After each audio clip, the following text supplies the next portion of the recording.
अगला एग्जाम्पल है हमारा, एक दुकान में 2 पेंसिल और 3 रबड़ों का मूल्य 9 रुपया है। ठीक है, रुपया में 9 रुपया है और 4 पेंसिल और 6 रबड़ों का मूल्य रुपया में 18 रुपया है। प्रत्येक पेंसिल और प्रत्येक रबड़ का मूल्य ज्ञात कीजिए। तो हल में लिखेंगे, माना कि एक पेंसिल का मूल्य इक्वल टू x रुपया और रबड़ का मूल्य इक्वल टू y रुपया। शर्त 1 मतलब कंडीशन फर्स्ट है 2x plus 3y equal to 9, इसे समीकरण फर्स्ट मानेंगे। ये 2x है, यहाँ से आया है। ठीक है, x माने है पेंसिल का मूल्य, तो पेंसिल का मूल्य को 2x और 3 माने हैं रबड़ों का मूल्य को। ठीक है, तो ये होगा 3x इक्वल टू 9। ये होगा समीकरण फर्स्ट। और समीकरण सेकंड बनेगा हमारा यहाँ से 4x और 6y इक्वल टू 18। ये समीकरण सेकंड बनेगा। तो इसमें यहाँ पर देखो, ये समीकरण सेकंड में, ठीक है, समीकरण सेकंड में 2 हम उभयनिष्ठ निकालेंगे, मतलब कॉमन निकालेंगे। तो कॉमन निकालेंगे तो यहाँ पर भी 2 निकलेगा, यहाँ पर भी और यहाँ पर भी। तो यहाँ 2 निकालेंगे तो 2x प्लस 3y होगा और इधर 2 निकालेंगे तो 2 मल्टीप्लाई में 9। तो ये 2 से ये 2 कैंसिल करेंगे तो इधर मिला 2x plus 3y equal to 9। 2x plus 3y equal to 9, इसे मानेंगे समीकरण सेकंड।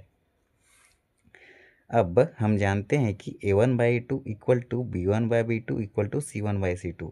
यदि ये तीनों इक्वल रहे तो यह रेखाएं समपाती होती है और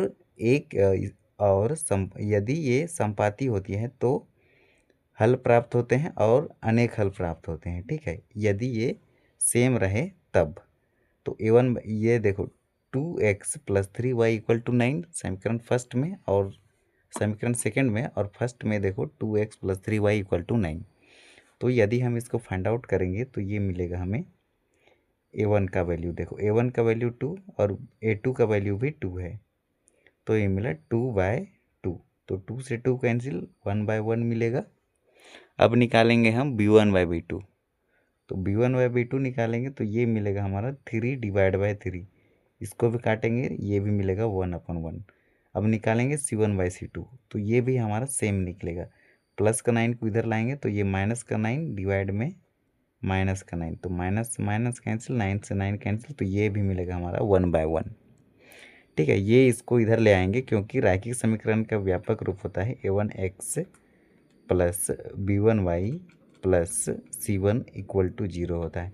तो ये कांस्टेंट को इधर लेफ्ट साइड लाएंगे। ठीक है, तो ये प्लस का है तो इधर आके माइनस का होगा, हालांकि काट के 1/1 ही आएगा हमारा आंसर। ठीक है, तो इसके हमारा तीनों बराबर है, मतलब इसके अनेक हल प्राप्त होंगे। तो यहाँ पर आप लिख सकते हैं, यहाँ पर इसके हल प्राप्त होंगे और अनेक हल प्राप्त होंगे।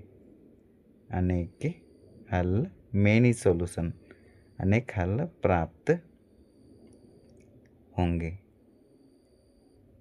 तो ये हो जाएगी हमारी आंसर। अब अगला एग्जाम्पल नंबर है हमारा, 2 रेल पटरियाँ x plus 3y minus 4 equal to 0 और 2x plus 4y minus 12 equal to 0 द्वारा निरूपित की गई है। क्या रेल पटरियाँ एक दूसरे को काटती हैं, मतलब प्रतिच्छेद करती है कि नहीं करती है? तो इसके लिए हम जानते हैं कि रैखिक समीकरण का व्यापक रूप a1x plus b1y plus c1 equal to 0 और a2x plus b2y plus c2 equal to 0, ये कंडीशन होती है व्यापक रूप का। अब a1/a2, a1 का वैल्यू 1, a1 का वैल्यू देखो यहाँ से 1 आएगा, और b1 का वैल्यू ये होगा, और c1 का वैल्यू ये, a2 का वैल्यू ये, b2 का, और ये c2 का। तो इसको कंपेयर करेंगे तो हम मिला a1/2 इक्वल टू b1/b2 और नॉट इक्वल टू c1/c2। तो ये हमारी समांतर होती है और समांतर में हमें कोई भी मूल प्राप्त नहीं होता है, कोई इंटरसेक्टिंग पॉइंट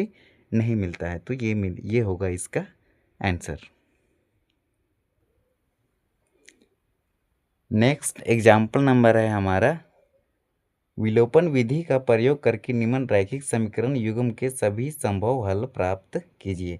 तो 2x plus 3y equal to 8 और 4x plus 6y equal to 7, इसे समीकरण फर्स्ट मानेंगे और इसको समीकरण सेकंड मानेंगे।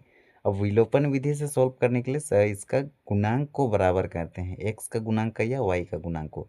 यदि हम यहाँ पर x का गुणांक को बराबर करते हैं तो 2 को मल्टीप्लाई करेंगे 4 से तो 8 मिलेगा, और 2 को मल्टीप्लाई करेंगे 4 से तो भी 8 मिलेगा। अब जब भी जिसको बराबर करते हैं उसका साइन सेम रहे तो उसको घटाने पर लिखते हैं, ठीक है। समीकरण फर्स्ट को 4 से गुना किए और समीकरण सेकंड को 2 से मल्टीप्लाई किए और घटाने पर लिखेंगे, क्योंकि साइन सेम है, और साइन अलग अलग रहता तो जोड़ने पर लिखते। अब देखो इससे ये कैंसिल, अब ये भी बराबर हो जाएगा तो ये भी कैंसिल हो जाएगा। तो देखो यहाँ पर x और y दोनों कैंसिल आउट हो जा रहा है, मतलब यहाँ पर प्रतिच्छेदी नहीं बनेगा, ठीक है। तो हम जानते हैं रैखिक समीकरण का व्यापक रूप होता है a1x plus b1y plus c1 equal to 0 और a2x plus b2y plus c2 equal to 0। अब a1 का वैल्यू देखो, a1 का वैल्यू समीकरण फर्स्ट से निकालो तो यहाँ पर मिलेगा a1 का वैल्यू यहाँ पर, ये a1 का b1 का c1 का a2 का b2 का c2 का, हालांकि ये वाला इधर लाएगा इधर ले आएंगे तो ये -8 होगा c1 का, और c2 का वैल्यू -7 होगा। अब देखो यहाँ पर हम लिख लिए हैं, ठीक है, ये -7 होगा। अब देखो अब निकालेंगे a1/a2 इक्वल टू b1/b2 और c1/c2।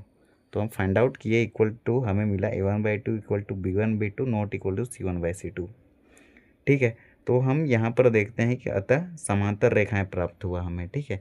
तो यहाँ पर समांतर रेखा के लिए कोई मूल प्राप्त नहीं होते हैं, नो सॉल्यूशन, नो SOLUTION, कोई इंटरसेक्टिंग पॉइंट हमें नहीं मिलता है। तो ये होगा इसका आंसर।